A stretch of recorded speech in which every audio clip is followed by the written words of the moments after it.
All right, welcome back. Today we're going to talk about the four pioneers of modern dance.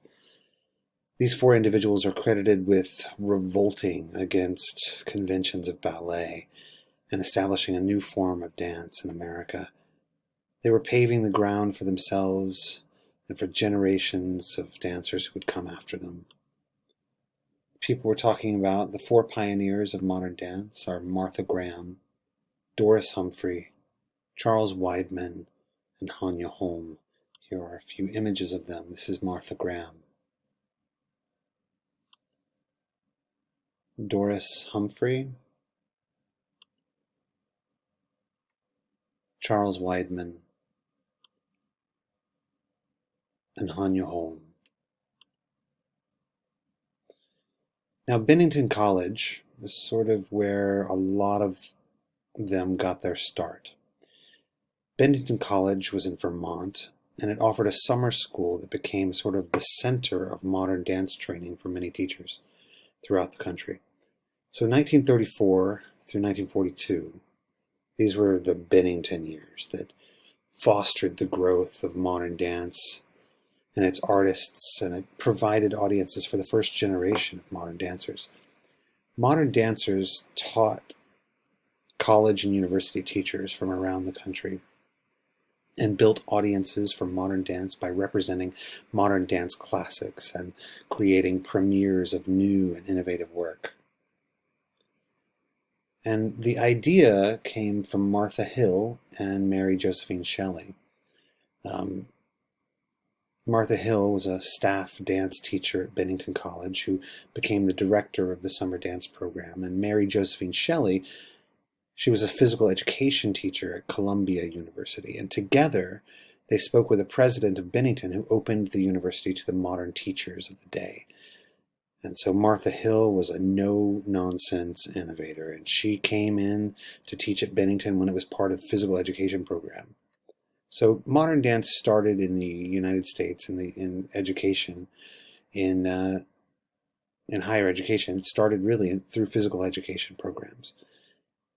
And she developed it into a magnet for modern dance and brought in the greatest modern dancers of the day. And eventually she left Bennington to found the dance department at Juilliard. And the Summer Dance Festival at Bennington grew. And it now continues to this day under a new name. It's now called the American Dance Festival, and it's held every summer at Duke University. And if you have not been, I highly recommend. It will change your life. It is a 6-week program that happens at Duke University, end of June and into July, and it is a fantastic program. And there are dance companies that come from all over the world, and performances every night. If you've ever been to ACDA, the American College Dance Festival, that is like a minor, small version of the American College Dance Festival that's held every year at Duke University. And if you're serious about dance, I really think you should go at some point. Well, the schools during the first years here at Bennington College, with Martha Hill and Josephine Shelley running the program, the school, the first years included the big four, the four modern dancers: Hanya Holm, Doris Humphrey, Charles Weidman, and Martha Graham. And then it quickly expanded to include Louis Horst, who came on to teach dance composition, and also dance critic John Martin. They also became teachers there at the school. And from Bennington School emerged the modern dancers who toured what's called the gymnasium circuit because of the audiences they developed. So what we have here is a bunch of students trained by the four primary modern dance pioneers. And you would come and you would primarily take from one. and then these people, the students, well, here's an image of Martha Graham teaching a class. Actually, she was teaching, this was a performance. These are some of the dancers that were in her piece, and these are the people up on the top there watching the performance happen out in the grass. And of course, Martha is there. performing right in the middle of everything. So that's part of her personality. But really, these dancers that were with her and were performing with her went on to start their own schools and to teach at universities across the country. And that became the gymnasium circuit. So the performers, they would come from this, they would form this company basically in the summer of this summer dance intensive. And then some of them would be able to be serious and would be able to work together afterwards, after the summer or long past, and would join the company of these pioneers of modern dance. And then that would tour to the colleges where these ladies were teaching. So that's what became known as the gymnasium circuit. People would go, and it became one of the first ways to tour modern dance across the country. So the gymnasium circuit. And after World War II, the American College Dance Festival moved to what is now Connecticut College, and it was there for several years. And then it moved from Connecticut College to the American Dance Festival, which is hosted now every summer at Duke University in Durham, North Carolina, like I mentioned. Let's talk about the pioneers in particular, and let's start with Martha Graham. Martha Graham. Oh my goodness. Martha insisted on wholehearted abandonment to her technique, to movement itself. She would accept nothing less in her classes, nothing except for 100% abandonment to her technique. She seemed at times possessed and propelled by an inner demon. I mean, she had absolute belief in the individual dignity and the individual courage. She said great artists must reach beyond themselves to the point of defying death. Working with Graham was an unsettling experience, and students either sailed out of her classes on a cloud of elation or they plodded out on heavy, self-destructive cloud of despair. And she was absolute in her opinions about inner discipline, and she was razor sharp with her critiques. She would make remarks to her students as she was walking by. "You are too mental," she would say. "You'll never dance. You'll never be a professional. Your thighs are too fat." I mean, my God, terrible. And ritualistic. Her work was ritualistic. Her classes were almost a religious experience. Everyone wore black tights and leotards, no runs in those tights, every hair in place, no ornamentation, no earrings, no necklaces. She insisted that her students regard the studio as both a theater and a temple. All classes were to begin on the floor. Students would arrive early to stretch their backs, no chit-chat, sitting, stretching, getting ready and mentally prepared for what was about to come. Suddenly, a figure in a long black tunic would walk quietly into the room and sit purposefully at the very front of the room on a small bench, hands clasped, back ramrod straight, poised with authority. The students took up their starting positions, and Miss Graham pronounced one word, starting signal. She would say, and there would be no other instruction for the next 15 or 20 minutes. The pianist would begin playing and lead the class through the series of exercises for the torso, the legs, the arms. There would be spirals. The next hour would be continued with all pre-learned material, and you've got to catch up, and you've got to keep up, and you've got to know what the material is. It's not new material. It's material that leads you towards doing her work. There were very few interruptions for correction, but overall, the atmosphere was one of ritual. This is not something that you took for fun. This was something that you did because you had to. Now, I want to talk about my friend, Lyndon Brenna. He was my roommate in college for a bit. He, God rest his soul, he passed away, but he had been a Martha Graham soloist dancer in her company for the last 9 years of her company until she passed away in 1991.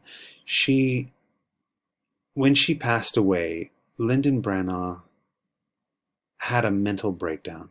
He had suffered so much abuse in her company that he had sort of lost touch with himself.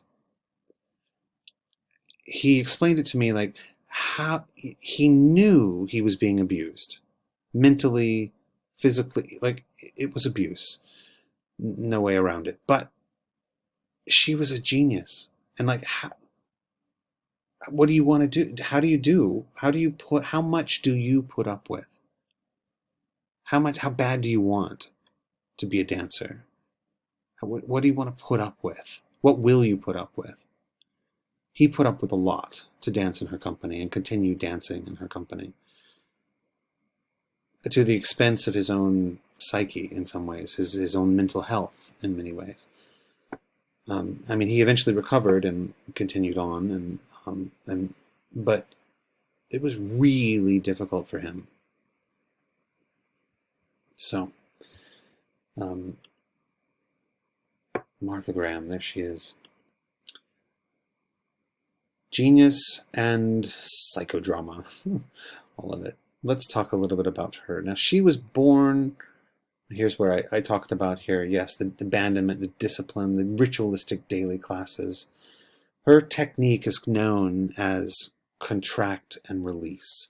It's about the solar plexus. It's about breath and about, I'll talk about it a little bit more in a minute, but it's this guttural, you contract because something inside you has to come out. Very intense. This is her. That's one of her pieces. Now, she was born into a stern Presbyterian family just outside of Pittsburgh, Pennsylvania. At 14, her family moved to California, where the freedom and the openness sort of overwhelmed her, to which she responded. At age 17, she saw Ruth St. Denis perform and caught a vision. Martha Graham caught a vision of what her life was going to be like, or what she wanted for her life. At the age of 20, she enrolled at the Denishon School that had recently been opened in LA. Now, she was a bit overweight, she was a bit short. I mean, she was 5'2", but she was really passionate. She was really strong. And Ruth St. Denis was turned off by this serious, plain-looking but determined student. Ted Shawn, however, saw some flaming intensity in her and took her under his wing. But Ruth St. Denis wanted to have nothing to do with her. So Martha Graham performed that year in the first professional role. This was 1916. And it was a piece called A Dance Pageant of Egypt, Greece, and India. You may have heard me refer to that when we talked about Ted Shawn and Ruth St. Denis. So this was 1916. And then she continued dancing with the Denishon Company. In 1920, Ted Shawn created a solo for Martha. It's called Xochitl. And this was based on an Aztec legend, and these are some images of that solo. In this piece, she danced for the emperor that was played by Ted Shawn. And in the dance, there was this scene where the emperor tries to rape her, and she fights back with a fury. And Martha always threw herself into any role that she ever played.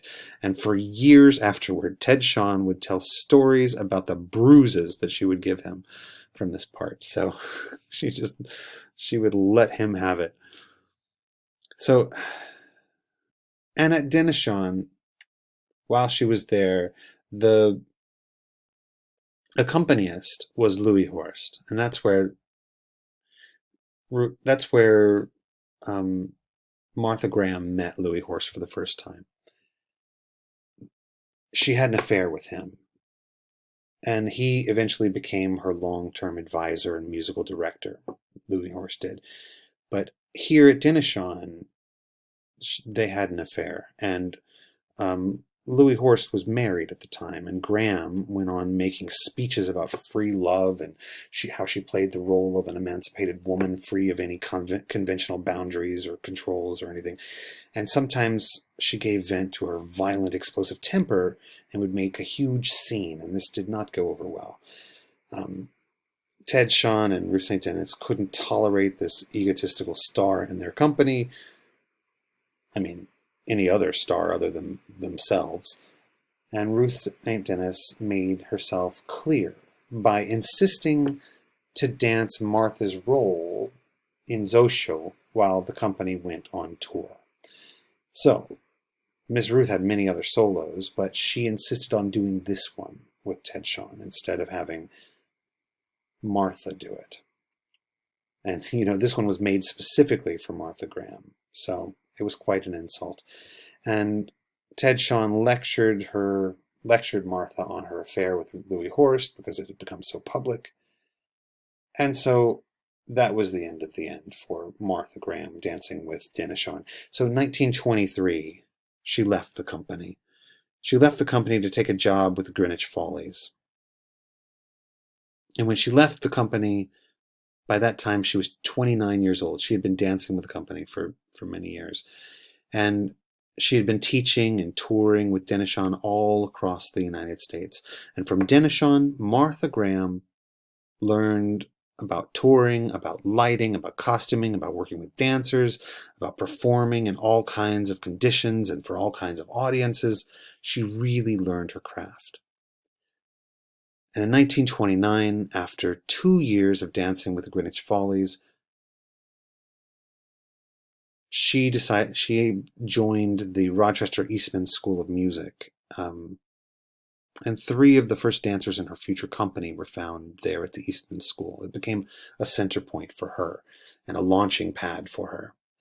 So after a year, she left Rochester for New York City. And she staged her first dance concert in 1926. Now, by this time, Michio Ito had been working in New York City. He first got to New York City in 1916, right? And he had been teaching in New York City. And so Martha Graham came and took class with Michio Ito and studied there. And Martha Graham's sister also studied under Michio Ito. And but Martha Graham didn't come just to take more classes. She came to start her own company. So in 1926, she was starting her own company and having her own concert. But they got together and saw it. So this is some of that closer up pictures. This isn't very clear, but it's images from from Xochitl. So pieces that Ted Shawn and Martha Graham were in. So. Oh, actually, let's go back. Let's look at this real quick. So this is not Martha Graham. This is Ruth St. Denis and Ted Shawn. And this is Martha Graham and Ted Shawn. You can see the height difference. Oh my gosh. So very interesting to see the contrast there. So Louis Horst. Let's talk about him. Now, Louis Horst was not a dancer, but he was a very important presence in the modern dance scene. He was Dennis Shawn's musical director for 10 years, and then he went off to Europe and he observed Mary Wigman there. And you may have read about Mary Wigman in the book. Now, there was a growing art scene in Germany. A lot was going on in Germany. And when he turned to the United States, he began his 20-year role as Martha Graham's advisor on music and choreography, and they continued to work. I mean, they worked together for 20 years. They were great together. But in order to fill the gap back in the lack of theoretical literature on dance, well, in 1934, he founded the monthly Dance Observer. It was a journal, and it was dedicated exclusively and seriously to modern dance. Anna Sokolow here is pictured on the first image. And he continued this to be the editor for the Dance Observer until his death in 1964. He also developed a method for teaching choreography. he had three abiding principles that he felt all choreographers should do. He felt like they should all choreograph daily. I mean, even if it's something short. If you're going to be a choreographer, you need to make work every day, without inspiration, with or without it. You just make it. And then this way, we'll learn the craft and we'll be ready whenever inspiration really strikes. You'll be ready for it because you've honed your craft. You just make something every day, even if it's on yourself. You just generate movement, you create something new. The second thing, choreography really should be musically based, he felt. So this means in a form. It should be thoughtful. It needs like a rondo form or an ABA structure or something of the sort. It needs to have a structure to it, a classical form that works. So, I mean, classical forms are there. They work, so use them. That's what he thought. And number three, he felt like your work, the style of movement really needs to be fresh and it needs to be original.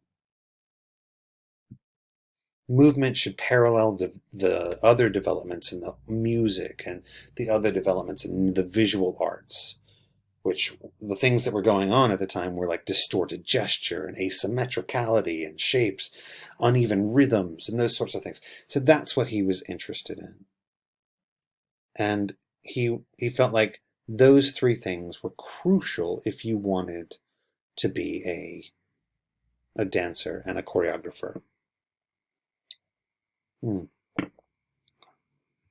I mentioned already that Martha Graham really founded her company in 1926. Graham's psychodrama. Let's talk about that. By 1928, Graham had broken completely from Dineshon and had found her own grim style. She moved on bare feet in parallel position. The feet were bent at the ankle. There was no relaxed, airy lightness. Dancers worked low on the floor. Shapes were angular. There were spirals. Their movements were more percussive. They were sharp. They were strong. They were twisted. Graham designed the costumes, which were dark-colored, heavy knit jersey. So the first era, the 1928, this first time era of her company is often referred to as the long woolens period because of the types of costumes that the dancers wore. The subjects she chose were harsh. Things like revolt, some titles of the pieces were revolt, immigrants, resurrection. So all of these about as unballetic as possible. Right, because there's still a rejection of ballet. In 1930, Leonid Massine from the Ballet Russe, talking about the ballet, we have the Ballet Russe, Leonid Massine. He was a choreographer for the Ballet Russe, and he asked Martha to perform the New York City premiere of The Rite of Spring. To the Stravinsky score that caused this huge riot in 1912 in Europe. Well, Graham and Massine fought the whole way. He wanted her to be airborne and to do this great big soaring split leap. Something, she was not trained for, nor did she want to do. But she worked hard and she mastered it. She wanted to do the performance because of the prestige that was attached to it. And it did help her, really. But they just fought the whole time. It just was not her style. She couldn't have anybody leading her. She was the leader, right? She created this piece, 1931. It premiered. It was called Primitive Mysteries. This was her first great work. Primitive sort of denotes the movement style. It was simple. It was straightforward. And Mysteries refers to the Christian Mass, with its reverence for the Virgin Mary and the suffering of Christ on the cross. So this piece was about the Catholic Mass being celebrated by a group of women from the American Southwest, and it has moments of silence, and then this percussive footwork, and this here is an image of Primitive Mysteries. The next major piece was called in the 1930s, late 1930s, was American Document. And she really came into her own as a choreographer with this one. She only produced one or two pieces a year, but they were exciting occasions. They were big moments, and this was a big one. In 1938, she created this American Document, and she had created, multiple pieces between the two, between Permanent Mysteries and American Document. But in this piece, American Document, this is the first piece that a man performed in the company. The first man to perform in Martha Graham's company was Eric Hawkins, who went on to become a choreographer in his own right. So Eric Hawkins, a handsome, bare-chested man, appeared in what was before her all-female company. This man, he danced this sensual duet with Martha, who played this Puritan maid, and the piece featured the use of words also. There was a male dancer and a patriotic theme. There was this pas de deux of love. So when the 30-year-old Hawkins walked in to this all-female group and was immediately given this leading role, I mean, it created some tension in the company. And another number of the women left the company and to go on their own way. And that you'll see happens. All of these pioneers of modern dance had people in their companies who went on to start their own companies and to reject the style that they were coming out of and to create their own work. Well, this caused quite a schism in the company, having a man in the company who was intimate with Martha Graham. One of the next pieces was Letter to the World, 1940, and it's based on an Emily Dickinson poem. Here's a line from that poem. It says, "I'm a nobody. Who are you? Are you a nobody too? Then there's a pair of us." So that's from Emily Dickinson. And she used that in A Letter to the World, responding to Emily Dickinson's thoughts about women's identity. So in this work, the main character has been split into two different bodies, a dark death and a light, hopeful life. And another male dancer appeared in this company at this time, and that was Merce Cunningham, who danced with Martha Graham's company. So we have now we have Eric Hawkins and Merce Cunningham dancing. And then many, many more men came into the company after Eric Hawkins opened the door for them. But Merce Cunningham was one of them, and this was, he featured very prominently in a lot of her works. And we'll learn more about Merce Cunningham in a few weeks. One of the next pieces was in 1944, Appalachian Spring. This was a very episodic and important work. Appalachian Spring was set to an Aaron Copland score and an Isamu Noguchi set.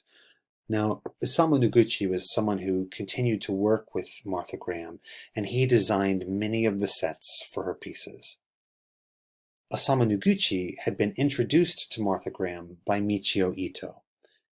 When Isamu Noguchi and Michio Ito were good friends, and he and Michio Ito introduced the two of them. And it sparked a long relationship and a long working partnership between Isamu Noguchi and Martha Graham.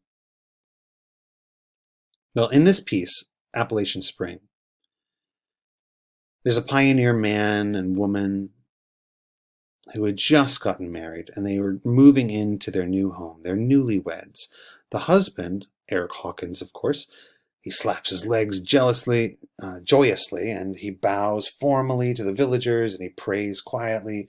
His wife, played by Martha Graham, just adores her husband and walks next to him with obedient little bows, and she projects anxiety about her future. Will she be a good wife? Will she be a good mother? And there's also this other preacher, who's played by Merce Cunningham, who preaches like hellfire and damnation and sin, and there's this chorus of village girls that just follow the preacher everywhere. And So that was great to start out with, but it was a very important work, this Appalachian Spring, and Martha Graham loved playing that role, this young, innocent, newlywed. And here's a quote from Martha. So her pieces have this sort of timeless quality, and this sort of reflects that sense that she's trying to get across in timelessness. The past is not dead. It's not even the past. People live on in inner time, the moment in which a decisive thought or feeling takes place can be any time. Timeless feelings are common to all of us. And that was really central for her. She felt like timelessness in her works. She wanted them to carry on and have meaning. So this first piece here, that's Primitive Mysteries. And the second one is Letter to the World. This classic image of Martha dancing Letter to the World to that Emily Dickinson poem. Let's talk about Martha Graham's style. Like I mentioned, contraction and release is what she's known for. Her style influenced several generations of dancers. In her heyday, she was totally original. Her style is tense movement. It's never relaxed. There's never this like swing in the body and following momentum. No. There's no limp body parts that are falling free. There's no giving into gravity. It's a fight. A fight. There's tension. Martha Graham technique is made up of exercises based on the phrases in her choreographed works. Now, her really, and that's really true, her choreography is designed to get dancers to dance in her choreography. So it's centered around her creative process, her work. If you want to dance her choreography, that's why you take her technique class, because one leads to the other. Yeah. And music is composed for the dances that she's making. So when she creates a dance, she ruminates on the idea for years, like for months and months and then years. And then she writes a brief scenario. I mean, it's usually a narrative of some way. And she gives that to a composer, someone who's a well-known established artist, Louis Horst or someone else, Aaron Copland, it could be anybody. But an established artist whose contemporary sound reflects the mood that she's after. And not only, and she doesn't, well, it's only when she gets the score back and she listens to it for hours over and over, she listens to the music, and then she commits movement to it. So it's very crafted. Visually, if you look at her here, angular, look at the arm bent backwards, the foot is flexed, the knee hyperflexion in the hip, the extension in the arm, the inflection in the wrist. Like she is in flexion and in contraction in the torso. It's a tough, tight, bound tension. Her stage is sculpted. The dancers are holding positions. Some hold the tension of the stage, while others are dancing. The decor is contemporary, designed by sculptors and set designers who are known for their sparse, symbolic shapes. Costumes in the beginning were weighted, stiff materials. They became more flowing. They became looser and lighter as she got further and further into it. But the work, the tense movement, the work was psychological. This sort of comes from her. Now, her father was a psychiatrist. And so the work comes out of her upbringing with that, her connection with Freud, her Freudian ideas, and Nietzsche. The work is psychological. She plays around with time and memory the way films or sort of stream of consciousness theater do. Her gestures are rooted in the movements that denote pain, love, or fear, but they're not pantomimic of that. They're just, it's what the body organically does when it's dealing with like loss or like dramatic loss.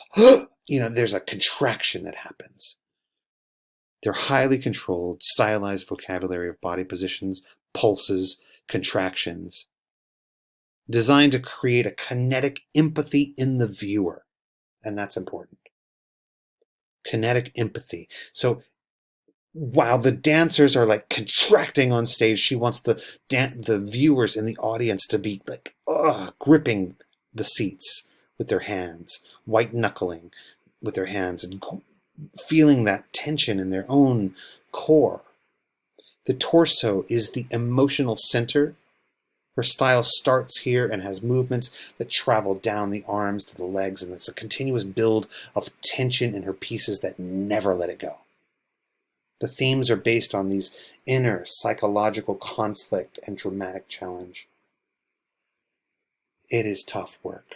If you've ever taken a Martha Graham class, if you've ever taken a Graham class, I've got a lot of videos here that I'm skipping over because I put a lot in the Steps in the Street would be a great one for you to see. I think it would be a really important one for you to see. Martha Graham had a really long career. Before I get on to Hanya Holm, Martha Graham had a really long career. And as the 60s, let me go back to that image of her. Let me go back over here. Martha Graham. Here we are. There we are. Just look at her for a second. Yeah, there we go. She had a long career. In the 1960s, as she approached 70 years old, she continued to perform and choreograph. Perform at 70 years old. Her ego just wouldn't let her stop performing. At this time, she was rising and kneeling with difficulty, but she still performed these young romantic roles, like in Appalachian Spring, where she was a young 17, 18-year-old who had just gotten married, this newlywed, and she's playing this newlywed character in her 70s. Eventually, she stopped performing, regretfully. Her choreography had always been her vehicle to perform for herself. It felt like a punishment for her to give up her roles to younger dancers. She hated it. She did not want to give up the stage. Like she boycotted her own rehearsals. And she wouldn't she did let the company members recreate some of her own classics for her on tour, because she just couldn't stand to do it herself. She was just not aware of the ravages of time. She was going to perform for the rest of her life. And when she couldn't do it, she just sought consolation in alcohol. She just drank herself. There's a video, I think, that I posted of the dancer's voice. Where she's getting ready for this performance and backstage, and she's talking Joe Costa, and I think she's had one too many. But she's talking pontifically about the life of a dancer. Yeah. A Dancer Prepares, that's the name of that piece. So she continued to produce work and to gather talented dancers around her, and her passion never lessened. She never let up. In 1991, I remember it clearly. I remember the day she died. At her request, there was no funeral. But 2 months later, New York City Center was packed for a performance of the company in her memory. They performed her first masterpiece, Primitive Mysteries. Yeah. Great work. Great work. All right, let's move on to Hanya Holm. Hanya Holm, now I mentioned Louis Horst had gone over to Germany, and there was a really active, growing arts scene in Germany at the time, paralleling that of what was growing in the United States. I mean, Kurt Jooss, and there were some major performers that were, and choreographers that were growing, and Mary Weidman was one of them. Mary Weidman, and now Hanya Holm studied under Mary Weidman and brought that work to America. Hanya Holm had grown up in Germany, and she studied Delcros, eurythmics, just like Michio Ito. But after studying eurythmics, she went and joined the Mary Weidman dance troupe and danced and toured all across Europe with her. She became the chief instructor for the Weidman School and a co-director of Mary Weidman's school in Dresden. Now, Dresden is where the Delcros school was. So she was the main teacher there in Dresden at Mary Weidman's school. And let me go here. Hanya Holm. In 1931, she came to the United States to open a Mary Weidman school in New York. And in 1936, she disassociated herself from the Mary Weidman school because of the rise of Hitler in Germany.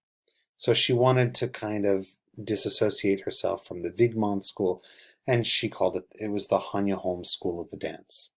So it became her own school. She kind of separated there.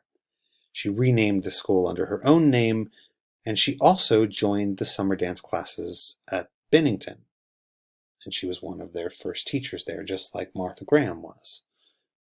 And it was there that at Bennington that she choreographed Trend in 1937.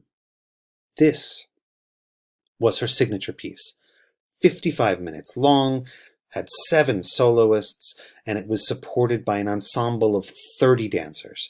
The piece was a modern dance classic, and the program note said, "Trend expresses rhythm, the rhythm of our Western civilization, in which social confusion dominates, but cannot eradicate the timeless creative forces that persist beneath the surface of contemporary existence." So that's what people wrote about Trend, the piece that she choreographed in 1937. She was really interested in people being versatile.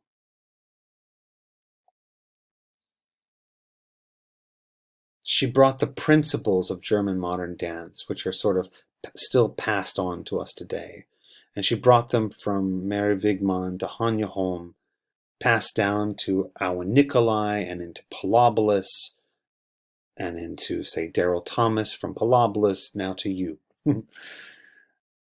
So she did not develop a codified technique, but rather she used these principles to form dancers, because she felt that that if the body was developed in its pure fashion, then it could be able to do anything. It could assume any style that was required.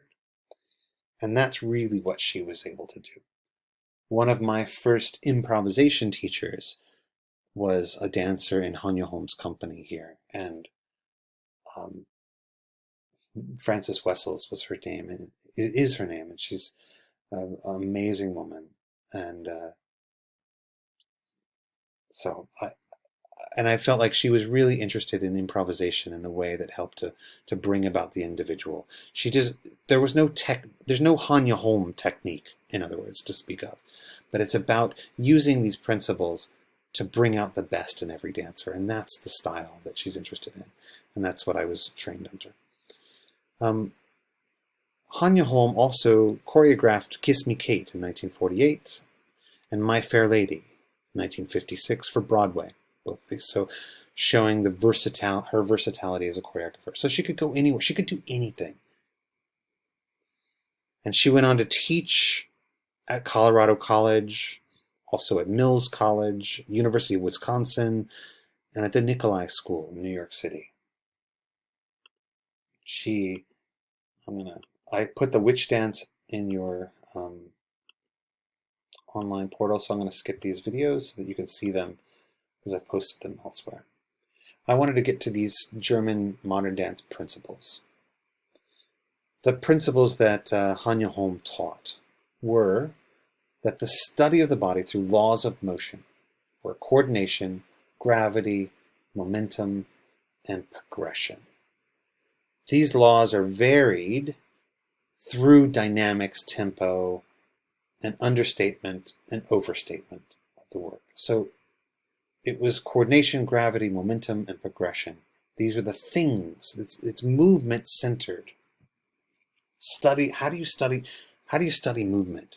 You study coordination. You study about gravity and its effects on the body. You study about momentum. Like, what does the body do when it's in motion? And how does it progress through a motion? And then how do you vary it? And so you might vary momentum with dynamics, or you might vary the weightedness and gravity with dynamics, or momentum with tempo, fast and slow, or understatement, slow, subtle progression, or really fast, heavy progression. So you can vary these things. You vary these laws of motions with these ideas. And then movement in relation to space and the organization of power in the body and its release into space. So movement in relation to space and the organization of power within the body. Individually, can't go there. Individually, she was interested, she believed that the dancer had to be challenged as an individual, rather than forced to adapt to something the teacher was trying to force you to do. You don't want to try to do the teacher's style, in other words. So this is where she and Martha Graham differed. Martha Graham wanted you to do her style, or else you were insulting her.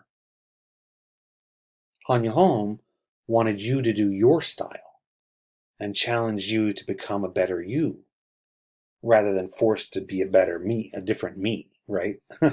Or a different, whoever the teacher was. And the use of improvisation is encouraged so that the dancer can develop their own personality. Martha Graham had no improvisation. That was not one of her interests at all. It was too out of control.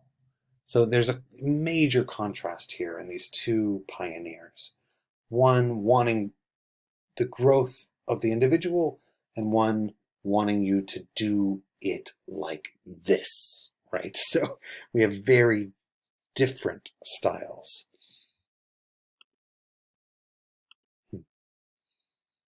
Hanya Holm. Now let's look.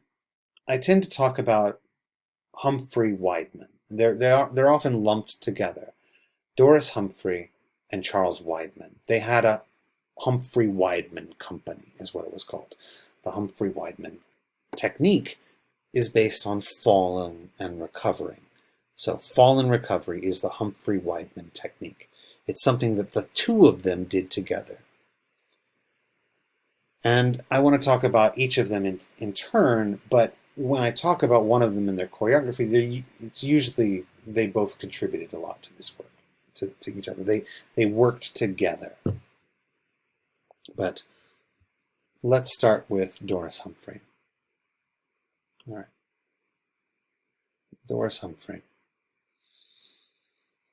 Now, Doris Humphrey never became like the cult figure that Martha Graham did. And nor was her name ever really famous outside of our field of dancers. I mean, I know a lot of people that know who Doris Humphrey is, unless you're a dancer, unless you've taken a dance history class in the past somewhere. But you may have heard of Martha Graham, right? But she never lashed out at her company, Doris Humphrey. She was never like that. She never demanded total loyalty or worship from her students the way Martha Graham did. She married quietly. She raised a child. She had a great talent for making dances, and she held on to her unique vision of dance as an art form, and she was dedicated to her achievements. She was great. But if Martha was like a storm cloud, Doris was like a warm spring day. Like, she represents the harmonious, balanced, noble side of humanity. One of the pieces that she made right after leaving the Denishon company was something called Air to a G String, and I think I placed a video of that in the online forum. Some of Humphrey's distinction lies in her fine, rational mind. Yeah, this is her. Her ability to organize and express her theories clearly in writing and in speeches. She was brilliant.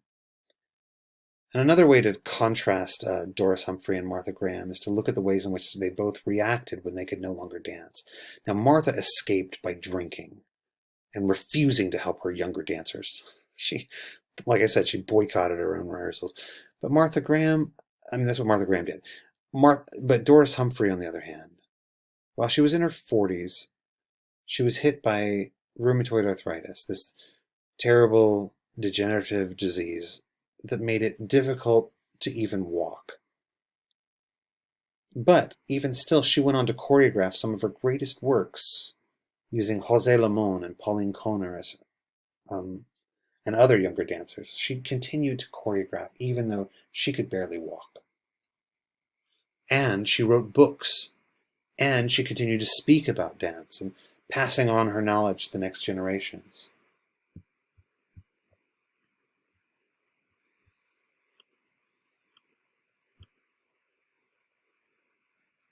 So I mentioned Air for a G-String, some of her early choreography. Now, she was born in Oak Park in a suburb outside of Chicago in 1918. When she was in her 20s, when she went to Los Angeles to audition for Denishon. Let me go back. Sorry. Yeah. So she was in her 20s when she went to LA to study Denishon. Rue St. Denis immediately invited her to join the Denishon company, and her career was launched. She learned the business of dance from touring all those years with the Denishon company, and Miss Ruth taught her everything from costumes to makeup to sets to talking about her future plans for theoretical dance. And she worked very closely with Miss Ruth on music visualizations and dances that interpreted the spirit of the music score. And together they collaborated on a piece called Soaring that is just gorgeous. And it's about these 5 girls in a huge scarf to the music of Schumann. It's just, I think it's one of the beautiful classic modern dance pieces. I just think it's beautiful. And while she was at Denishon, she met 2 of her long-term collaborators. There was Pauline Lawrence and Charles Weidman. She met them both at Denishon. And she was never really satisfied for those 10 years that she studied at Denishon. And she began to search for a dance vocabulary that was more authentic for an American woman than the combination of gestures and symbolism that, St. Denis relied on.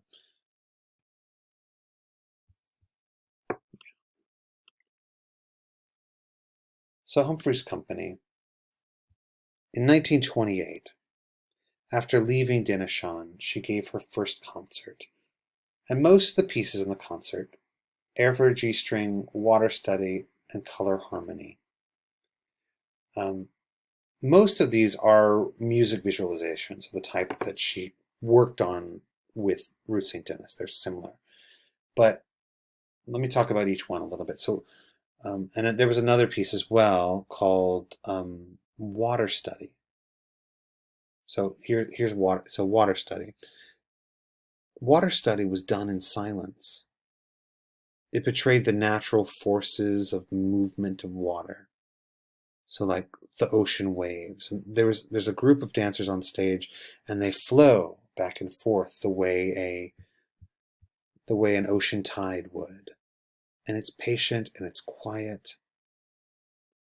And the dancers are rolling back and forth. And they're being pushed and pulled by like tidal forces that mold the water into waves.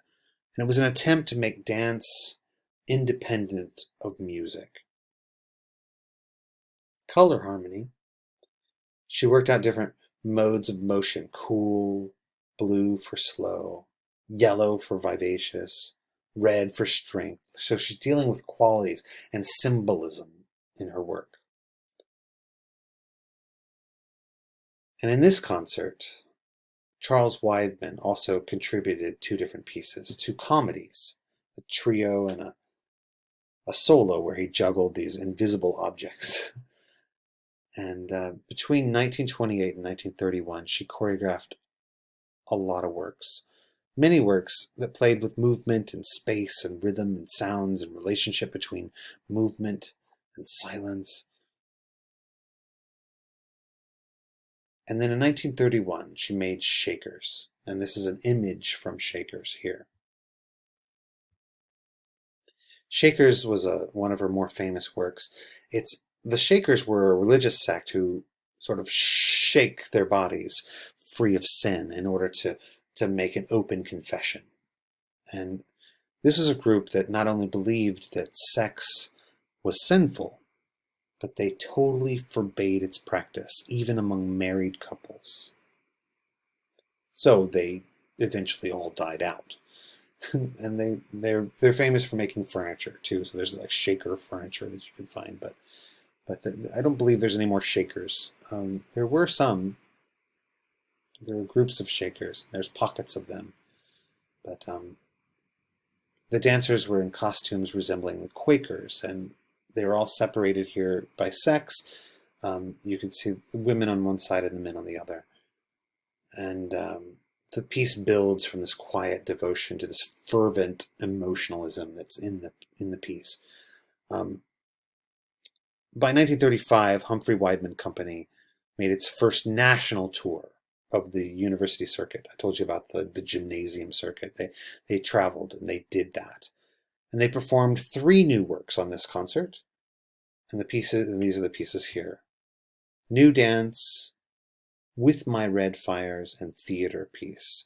New Dance was a symphonic structure. So a man and woman each dance a theme of identity and moral conviction, and their relationship intertwines with the music, and it's symphonic. It is this musical, based on a musical score, really. With My Red Fires is sort of a reflection of psychological inner feelings, this portrayal of destructive personal relationships. So in this piece there's a matriarch who opposes the loving relationship of a young couple. She just doesn't think that they belong together, and she's always watching the young girl and trying to keep them apart. And then in Theater Piece, finally, depicted a scene of characters in a community. So some were comic, others were really dramatic, and several sections choreographed by Weidman showed this competition for materialism. So it's kind of a comment on materialism. Now their style, there's the Shakers piece, Devotion. Their style is fall and recovery. That's what they're known for. Doris was searching for the basic springs of human movement in the name of truth and realism. And Isadora Duncan had really focused on the solar plexus as the center. And Martha Graham had sort of begun with this breath, this contraction in the torso. And Doris found her center, in the search for equilibrium. So the quote reads, I conceive movement for the dancer's purpose to be basically one of equilibrium. In fact, my entire technique consists of the development of the process of falling away from and returning to equilibrium. So if you picture the sense of lying down, coming to standing, and then lying down again, as metaphorical for the whole of your life, that's what she's after here. She called this technique falling recovery. It's more than just keeping one's balance. It's like the very stuff of movement. It's the beginning of something, an ongoingness of it, and an ending. Beginning, middle, and end. It's the constant flux that's going on at a microscopic level to the entire vision of mankind.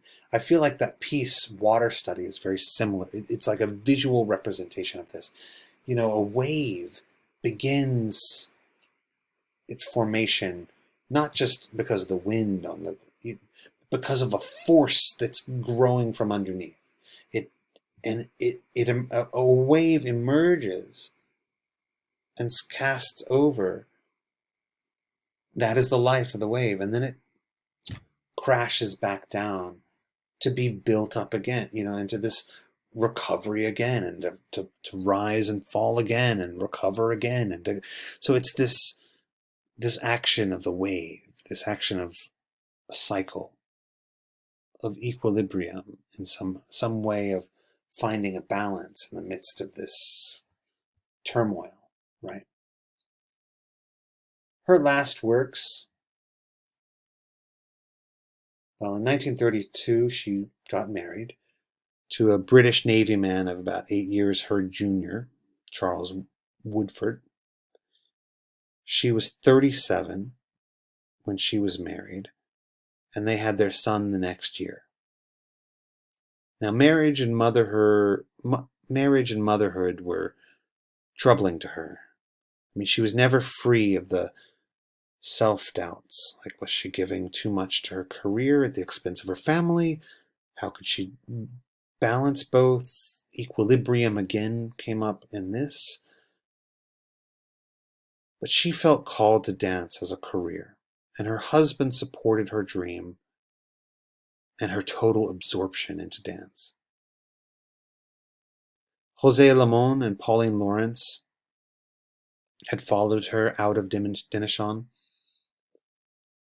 and Pauline Lawrence and José Limón were married and were like a second son. Pardon me. They were like a second set of parents to Doris's little son. Yeah. In 1945, when Doris was in despair about not being able to dance again, it was Pauline Lawrence who really came alongside her and encouraged her to continue choreographing and to keep working with Limón. So they made, in 1947, she created Day on Earth on the José Limón Company, and continued to choreograph for the José Limón Company for many years. And she became like a consultant, I guess, to José Limón and his company as it grew, because José Limón became a great pioneer of modern dance in his own right. And he allowed he allowed Doris Humphrey to really counsel him, and asked for her help and welcomed it, and really respected her. So Day on Earth, this piece that was created on José Limón's company by Doris Humphrey. In this piece, there's 4 figures. There's a man, a younger and older woman, and a child. And the piece is just under an hour long, and it's a rich distillation of birth, life, death, and regeneration, like the wave, right? There's a man at work. He meets a young woman who leaves him. The rejection wounds him, and he just goes back to his work. He eventually meets an older woman, and they marry, and they have a child, and the family grows. The child grows and leaves them to achieve independence. It's a life cycle in a sense. Finally, they all accept the future. This is also set to an Aaron Copland score, and we there's a version of that in the work that I think I posted, set on the Jose Limon Company.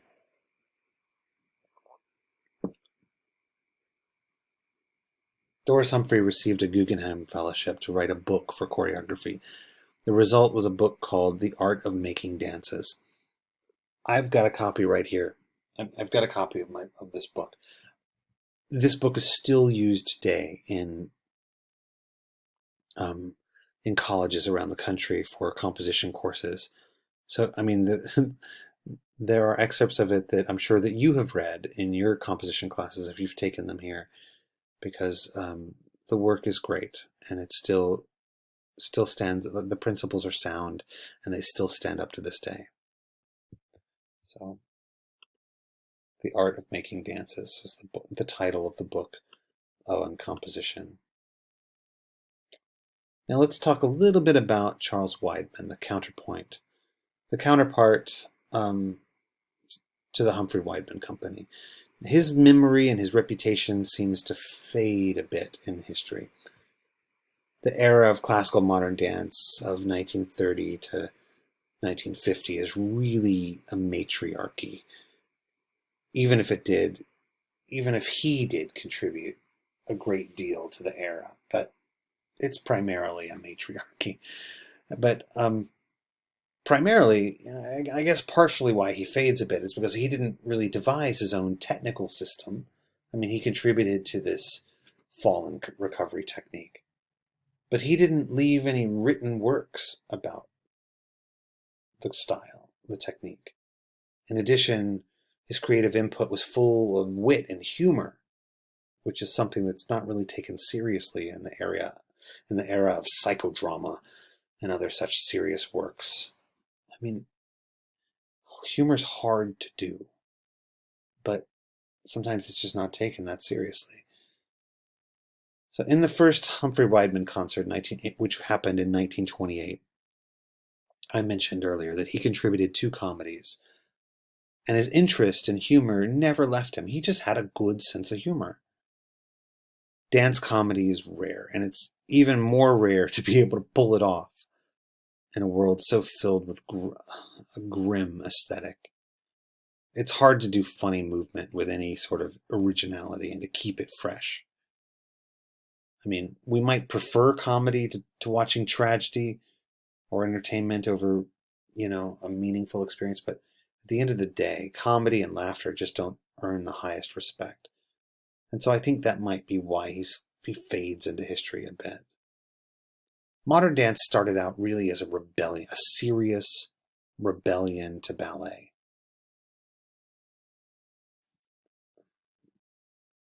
And his work just was like, let's not take ourselves so seriously. That's kind of what he said. He studied dance with a local teacher. He was inspired by pictures of Isadora Duncan and Ruth St. Denis, and he auditioned for the Dineshon Company, and they soon sent him out on tour with the company. And he was with Dineshon for about 8 years, and then in the end he left with Doris and Pauline Lawrence. His first major work in 1931 was called The Happy Hypocrite. It's great. It was a humorous piece that told the story through pantomimic gestures, that he enlarged those gestures into great big dance phrases. So, he took a gesture and superimposed it and made it bigger than life and expanded it into a dance phrase. So, kind of a funny way to do his work. Quest in 1936 depicted a man trying to realize himself. Who is he? All along the way, he was confronted by harsh critics and adoring society ladies.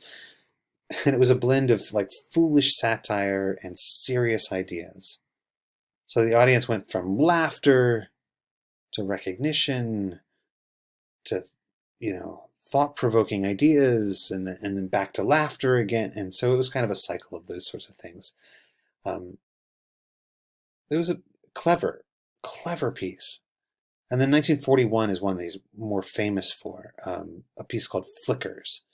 It's one of his better known works. And it was based on silent movies and had this kind of flickering strobe light effect that happened in it. Charles Weidman, here he is. In 1945, Doris became too ill to perform, as I mentioned, and so Weidman continued composing for his own company. They split ways after she could no longer continue to dance. And early on, his father really wanted him to be a cartoonist.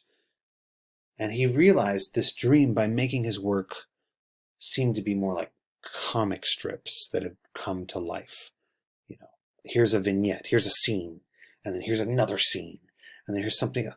So he continued choreographing for his company, and his pieces kind of reflected that notion of comic strips. Bigger than life a little bit. He choreographed on his company. He lived in New York City, and he choreographed on his company and also on the New York City Opera Company, and he choreographed for Broadway, so he had a big career as well. In the late 1950s, he combined forces with sculptor Michael Santaro, and they did mixed media work.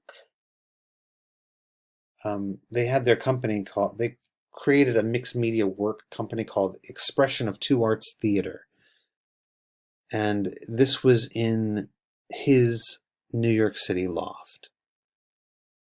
Santaro would speak in this free-form, free association jargon poetry while painting large brushstrokes on paper or waving around wooden shapes and mobiles and he would dance to this, and it didn't really receive a high acclaim, but it worked. But he continued to perform and make and choreograph solos and make new works right up until his death in 1975. He continued to involve himself in new performance works, and he created a lot out of his loft in New York City. Now, a friend of mine, Janet Towner, knew him and worked with him in these last years. And she is the one who's still able to restage his works. I commissioned her to restage work of his, and she set it on our company at so Janet Towner, she lives in Portland and is one of the only people in the country that can still restage his works. Great person. So, really, it was these four. Here's the two of them dancing together. This is him on his own in his loft apartment. So, it was Martha Graham, Doris Humphrey, Charles Weidman, and Hanya Holm.